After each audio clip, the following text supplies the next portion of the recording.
Okay, so for the first set of chapters, I chose to focus on chapter 1, and that really went into tools for ethical decision making, which basically takes what I think we will be learning about and applying most to this course. And that's why I kind of enjoyed reading like this particular chapter, because it helped me a lot to be able to create like a better understanding of what I should be expecting and the basic terms and codes that will like eventually be applied to concepts that we'll be learning.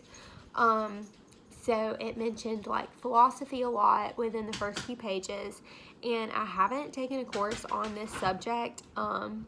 So it made terms like ontology, epistemology, if I'm saying that right, and ethics much more clear to me as far as like defining a term.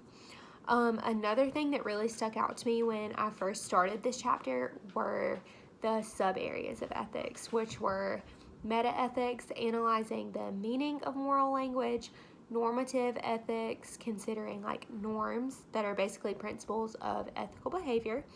and applied ethics that apply normative theories to specific dilemmas.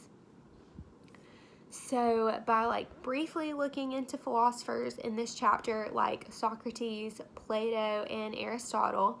and looking into their philosophical theories, it made it much easier to understand like the evolution of ethics and where it came from, basically, for lack of better terms.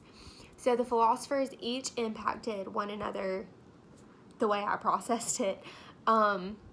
They impacted one another, but they also added their own perspective into their own theories and pretty much like expanded on each theory before them. So generally, I think that like it's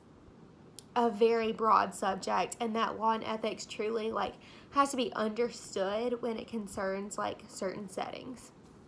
So, because this is more of an applicative class than the typical like defining and memorizing, which is what I'm good at, I know that like I'll personally need like more of an understanding of concepts than most others, just because I've like never been one with the greatest ability to apply certain terms to like detailed situations, if that makes sense. So it'll definitely be challenging for me, and I feel like I'll get a lot out of this course by learning to